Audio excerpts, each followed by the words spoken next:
Bismillahirrahmanirrahim. Assalamualaikum warahmatullahi wabarakatuh. Pertemuan kali ini kita akan bahas Pancasila sebagai dasar nilai pengembangan ilmu. Sebelumnya kita sudah bahas Pancasila sebagai sistem etika. Jadi nilai-nilai yang ada di dalam Pancasila itu dijadikan sebuah sistem etika oleh warga negara Indonesia. Nah, di materi ini bukan hanya kemudian Pancasila itu sebagai ideologi, bukan hanya sebagai etika saja, tetapi Pancasila ini harus dijadikan sebagai landasan atau pedoman untuk pengembangan ilmu pengetahuan dan teknologi. Atau Pancasila itu kita jadikan sebagai dasar nilai pengembangan ilmu, ilmu pengetahuan maupun teknologi.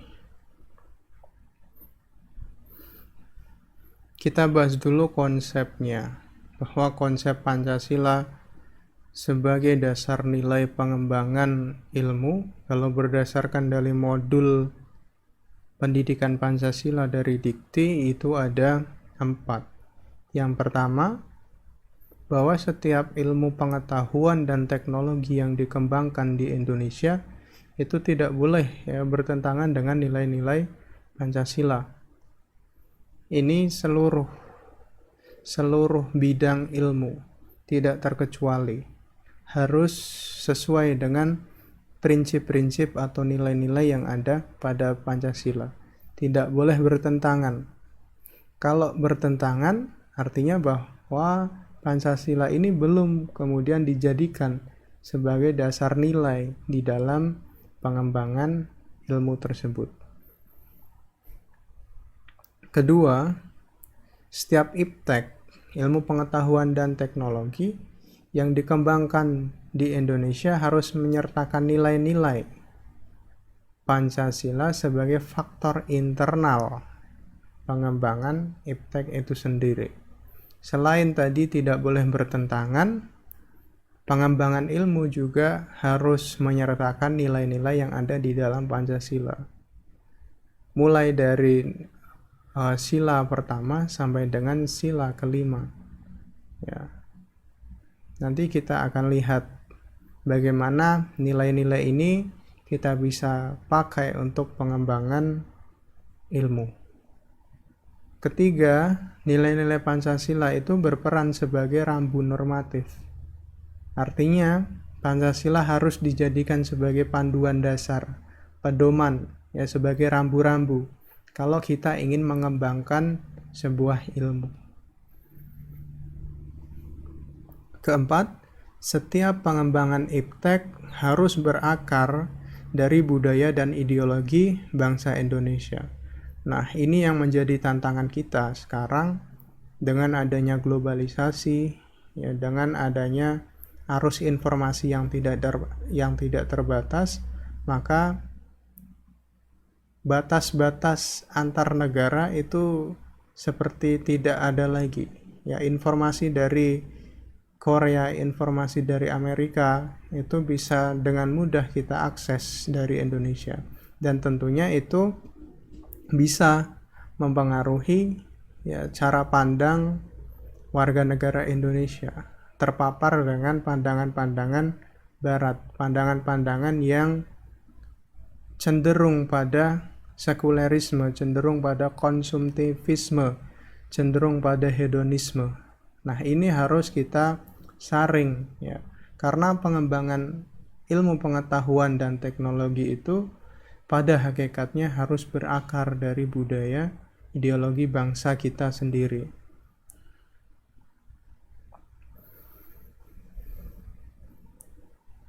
Selanjutnya, urgensi Pancasila sebagai dasar nilai pengembangan ilmu. Mengapa kok kemudian Pancasila ini penting untuk dijadikan sebagai dasar nilai di dalam pengembangan ilmu yang ada di Indonesia? Yang pertama adalah kemajuan iptek. Karena adanya kemajuan iptek tadi bisa merubah cara pandang manusia tentang kehidupan, tadinya yang tidak mengenal sekulerisme karena ada kemajuan iptek, batas-batas wilayah di dunia, arus-arus informasi di dunia itu sudah tidak terbendung lagi, sehingga pandangan-pandangan terkait dengan pola-pola hidup barat akhirnya diterapkan ya oleh warga negara Indonesia. Nah, ini harus kita filter.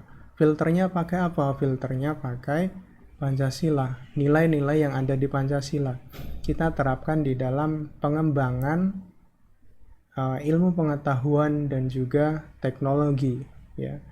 Jangan kita hanya berfokus pada ilmu-ilmu barat saja, tetapi kita harus bangga pada local wisdom kita, kearifan lokal kita. Kedua, urgensi Pancasila sebagai dasar nilai pengembangan ilmu adalah adanya dampak negatif, ya, kemajuan iptek terhadap lingkungan hidup. Bukan hanya mempengaruhi tadi pada cara pandang manusia, tetapi ternyata kemajuan iptek ini juga memiliki dampak negatif terhadap lingkungan. Dan tentunya ini bisa membahayakan keberlangsungan hidup manusia di masa yang akan datang. Dan ketiga, perkembangan iptek negara-negara barat dengan politik global, ya, yang mengancam nilai-nilai bangsa Indonesia. Pandangan-pandangan politik terkait dengan kapitalisme, komunisme ini juga mengancam nilai-nilai yang ada pada bangsa Indonesia. Itu 3 urgensi kenapa Pancasila ini penting dijadikan sebagai dasar nilai pengembangan ilmu. Selanjutnya alasannya. Kalau tadi pentingnya, sekarang adalah alasannya. Kenapa kok Pancasila itu dijadikan sebagai dasar nilai di dalam pengembangan ilmu? Ada 3 alasan pokok yang mendasari. Yang pertama adalah kerusakan alam dan resiko untuk generasi mendatang karena ditimbulkan oleh iptek, ya. Dampak negatif adanya kemajuan iptek yang tidak sesuai dengan nilai-nilai yang ada dalam Pancasila, sehingga bisa menyebabkan kerusakan alam. Padahal kalau pengembangan iptek itu berdasarkan nilai-nilai yang ada dalam Pancasila, harusnya tidak berdampak kerusakan terhadap alam. Alasan kedua, penjabaran sila-sila Pancasila sebagai dasar negara itu dapat menjadi sarana untuk mengontrol dan mengendalikan iptek tadi, ya, untuk memfilter dampak negatifnya dari pengembangan iptek yang berfokus pada ilmu-ilmu barat, yang berfokus pada keuntungan semata, tidak memperlihatkan kesejahteraan umum. Alasan yang ketiga, nilai-nilai kehidupan lokal yang menjadi simbolik kehidupan berbagai daerah itu sudah mulai digantikan dengan gaya hidup global yang tadinya banyak masyarakat masih menerapkan yang namanya gotong royong karena adanya kemajuan iptek, karena adanya globalisasi, menjadi manusia yang lebih individualistis, ya, yang awalnya suka bersosialisasi, suka saling tolong menolong dengan orang lain, saling gotong royong, berubah kemudian menjadi orang yang individualis, mementingkan diri sendiri tanpa memedulikan orang lain. Selanjutnya kita gali kemudian sumber historis, sosiologis, dan politis, ya, sama seperti di materi-materi sebelumnya, baik pada Pancasila sebagai ideologi negara, sebagai etika, itu kita juga gali, ya, sumber historisnya, sosiologis maupun politis. Sumber historis itu artinya kita lihat sejarahnya, sosiologis itu kita lihat dari kehidupan bermasyarakatnya, dan politis tentunya di dalam penyelenggaraan politik di negara Indonesia. Kita lihat dulu dari sumber historis bahwa memang secara historis, ya, secara historis amanat dari pembukaan Undang-Undang Dasar 1945, alinea keempat adalah mencerdaskan kehidupan bangsa, yang mana bisa kita tafsirkan bahwa bangsa Indonesia itu ingin turut serta untuk mencerdaskan kehidupan bangsa. Mencerdaskan kehidupan bangsa ini bisa juga dalam artian mengembangkan ilmu-ilmu, tetapi ilmu-ilmu ini dikembangkan harus berdasarkan dari nilai-nilai yang ada di dalam Pancasila. Jadi kalau kita tilik kembali dari sejarahnya, memang Pancasila itu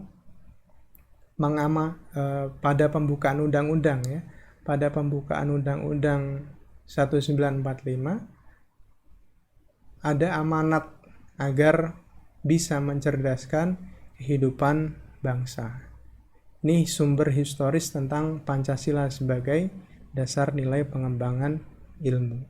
Yang kedua, kita lihat dari sumber sosiologis, bahwa sebenarnya di dalam masyarakat ketika ada sebuah pengembangan ilmu, pengetahuan maupun teknologi, di sana sudah ada pertimbangan terkait dengan dimensi ketuhanan dan dimensi kemanusiaan.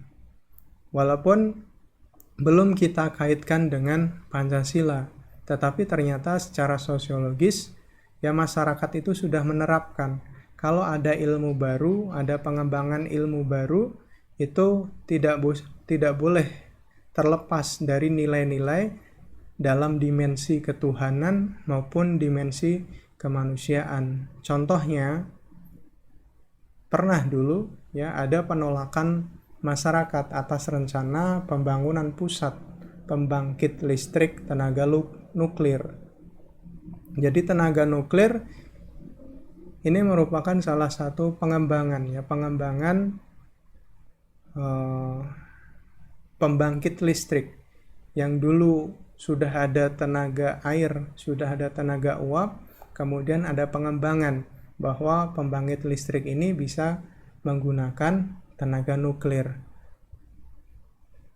Nah, ini dianggap oleh masyarakat yang bertentangan dengan dimensi kemanusiaan maupun dimensi ketuhanan. Penolakan masyarakat terhadap PLTN didasarkan pada kekhawatiran atas kemungkinan kebocoran pembangkit listrik tersebut. Ya, dulu ada kejadian pembangkit listrik itu meledak di Chernobyl, Rusia, ya. Sehingga ini menjadi pertimbangan juga bahwa pembangunan pembangkit listrik ini bisa berdampak negatif pada dimensi kemanusiaan di masyarakat tersebut.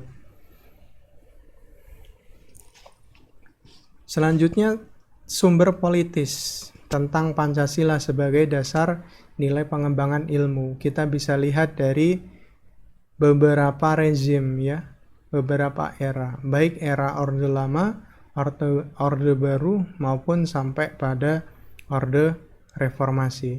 Ternyata berdasarkan pemaparan isi pidato pada penyelenggara negara, baik era Orde Lama sampai dengan era Reformasi, ya, dapat disimpulkan bahwa sumber politis dari Pancasila sebagai dasar nilai pengembangan iptek itu lebih bersifat apologis, masih berupa gagasan, karena hanya memberikan dorongan kepada kaum intelektual untuk menjabarkan nilai-nilai Pancasila lebih lanjut. Jadi tidak ada peraturan, tidak ada pedoman secara eksplisit bahwa pengembangan ilmu yang ada di Indonesia itu harus berdasarkan nilai-nilai yang ada pada Pancasila. Nah, tantangannya kemudian, ya, tantangan dari Pancasila sebagai dasar nilai pengembangan ilmu yang paling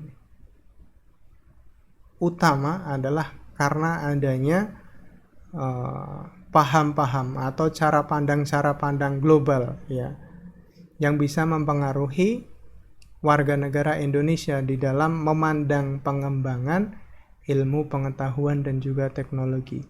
Sudah kita pelajari bersama, ada banyak paham-paham di dunia yang sebenarnya masuk secara gampang di Indonesia. Ada kapitalisme, ada globalisme, ya, ada konsumerisme, sampai pada juga pragmatisme.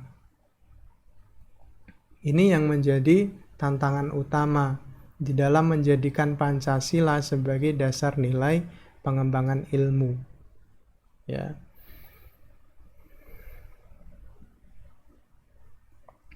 Selanjutnya kita bisa mendeskripsikan esensi ya, Pancasila sebagai dasar nilai pengembangan ilmu untuk masa depan.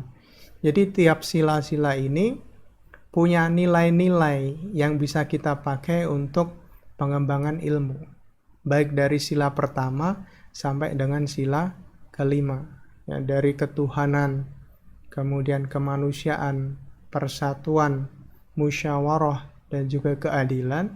Itu ada nilai-nilai yang bisa kita gunakan di dalam pengembangan ilmu, pengetahuan, dan juga iptek untuk masa depan. Kita bahas dulu yang pertama, nilai ketuhanan. Nilai ketuhanan ini sebagai dasar pengembangan ilmu bisa dilihat dari dua, bahwa bisa melengkapi ilmu pengetahuan, menciptakan perimbangan antara yang rasional dan juga irasional, antara rasa dan akal. Ya. Artinya, pengembangan ilmu yang ada di Indonesia itu bukan hanya terkait dengan rasional saja. Oh, ini logis, oh, ini rasional, tetapi juga melihat antara akal dan juga rasa. Kalau dirasa pengembangan itu walaupun logis tetapi ternyata berdampak buruk terhadap dimensi kemanusiaan, terhadap dimensi persatuan, maka pengembangan itu bisa kita ganti ya dengan pengembangan yang berdasarkan nilai-nilai yang ada di dalam Pancasila, terutama pada nilai ketuhanan. Sila ini menempatkan manusia dalam alam sebagai bagiannya dan bukan pusatnya. Jadi manusia itu bukan pusat ya, tetapi sebagai bagian dari alam. Ini nilai-nilai ketuhanan yang bisa kita jadikan sebagai dasar pengembangan ilmu. Yang kedua, nilai kemanusiaan. Ini memberi arah dan mengendalikan ilmu pengetahuan. Ya. Ilmu dikembalikan pada fungsinya semula, yaitu untuk kemanusiaan. Tidak hanya untuk kelompok, tidak hanya untuk golongan tertentu, tidak hanya untuk partai tertentu. Ya. Harus ada nilai kemanusiaan kalau kita ingin mengembangkan sebuah ilmu, pengetahuan, dan juga teknologi. Jangan hanya bermanfaat pada golongan-golongan tertentu saja, tetapi bisa bermanfaat untuk semua. Ya. Karena harus tadi mengandung unsur nilai kemanusiaan. Selanjutnya nilai persatuan. Pertama, mengkomplementasikan universalisme dalam sila-sila yang lain, sehingga suprasistem tidak mengabaikan sistem dan subsistem. Suprasistem itu sistem yang secara menyeluruh, ya. Sistem secara luas. Di dalam suprasistem itu ada yang namanya sistem, dan sistem pasti punya yang namanya subsistem. Harus ada persatuan di situ. Kedua, solidaritas dalam subsistem sangat penting untuk kelangsungan keseluruhan individualitas, tetapi tidak mengganggu tadi ya, integrasi, tidak mengganggu persatuan. Ini nilai persatuan. Selanjutnya nilai kerakyatan, mengimbangi penerapan dan penyebaran ilmu pengetahuan yang lebih demokratis. Jadi setelah ilmu pengetahuan dan juga dikembangkan, kemudian dilaksanakan, penerapannya harus lebih demokratis, mengimbangi penerapan dan penyebaran ilmu pengetahuan yang lebih demokratis. Nilai keadilan, menekankan keadilan guna menjaga keseimbangan antara kepentingan individu dan masyarakat. Karena kepentingan individu itu tidak boleh terinjak oleh kepentingan semu. Ya, harus mementingkan kepentingan masyarakat, jangan mementingkan kepentingan individu kalau dalam pengembangan ilmu. Sehingga kesimpulannya dari semua paparan-paparan tadi, kita bisa sarikan menjadi 3 poin. Yang pertama, bahwa pengembangan ilmu pengetahuan dan juga teknologi harus senantiasa berorientasi pada nilai-nilai di dalam Pancasila. Baik nilai ketuhanan, nilai kemanusiaan, nilai persatuan, nilai kerakyatan, dan juga nilai keadilan. Kedua, pengembangan ilmu dan teknologi di Indonesia juga harus berakar pada budaya bangsa. Akarnya harus dari budaya bangsa Indonesia itu sendiri. Dan harus juga melibatkan partisipasi masyarakat luas. Ketiga, sebaliknya Pancasila juga dituntut untuk terbuka dari kritik. Bahkan ia merupakan kesatuan dari perkembangan ilmu yang menjadi tuntutan peradaban manusia. Walaupun semua pengembangan ilmu itu harus didasarkan pada nilai-nilai yang ada di Pancasila, tetapi Pancasila dituntut untuk tetap terbuka, tidak anti kritik. Itu 3 kesimpulan, 3 sari yang bisa kita pahami bersama dari pemaparan-pemaparan tadi. Dari konsep hingga sampai pada nilai-nilai yang bisa kita pakai di dalam Pancasila untuk pengembangan ilmu pengetahuan dan juga teknologi. Saya kira itu. Terima kasih. Assalamualaikum warahmatullahi wabarakatuh.